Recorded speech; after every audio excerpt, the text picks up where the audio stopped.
सूत्र 193.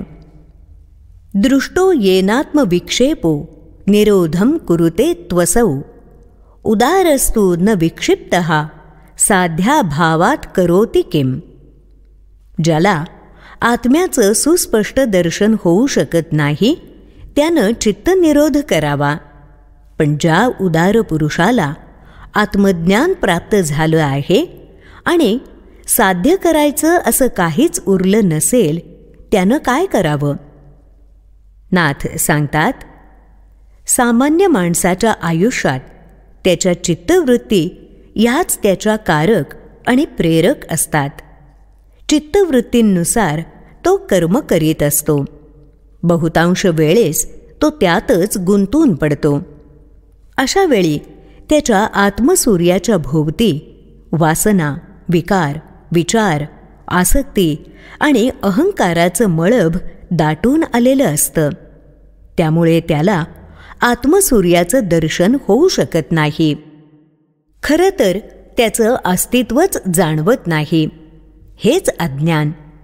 आपल्याच आत आणि आपल्या आतच असलेल्या आत्मतत्वाचं, चैतन्याचं त्याला भान आणि ज्ञान नसतं.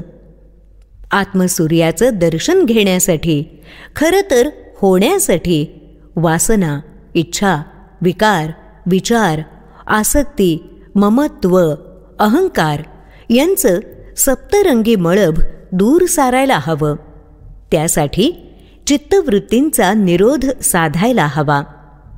तो जसजसा साधेल तसतसं हे सप्तरंगी मळभ विरू लागेल.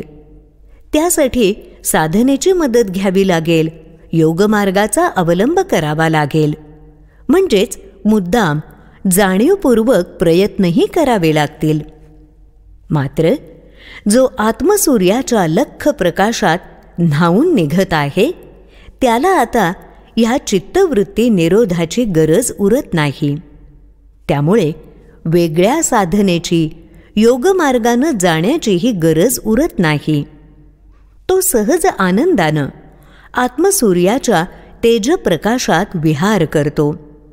आता त्याला काहीच साध्य करायचं नसतं. सर्व काही सोडल्यामुळे, सुटल्यामुळे त्यानं सर्व काही मिळवलेलं असतं. त्याला सर्व काही मिळालेलं असतं. मूळ आसक्ती आणि अहंकार यापासून मुक्त झाल्यानं तो खऱ्या अर्थानं मुक्तीच्या आनंदाची परम अनुभूती घेत असतो. आता त्याला हवं आणि नको असं काहीच नसतं. कारण त्याला सर्वत्र आणि सर्वांमध्ये एकाच आत्मतत्वाचं, चैतन्य शक्तीचं दर्शन होतं. त्याला सर्वांमध्ये स्वतःचंच दर्शन होतं. त्याचा अहम विश्वव्यापक, सर्वव्याप्त होतो. आता तो कशाचा निरोध किंवा स्वीकार करणार.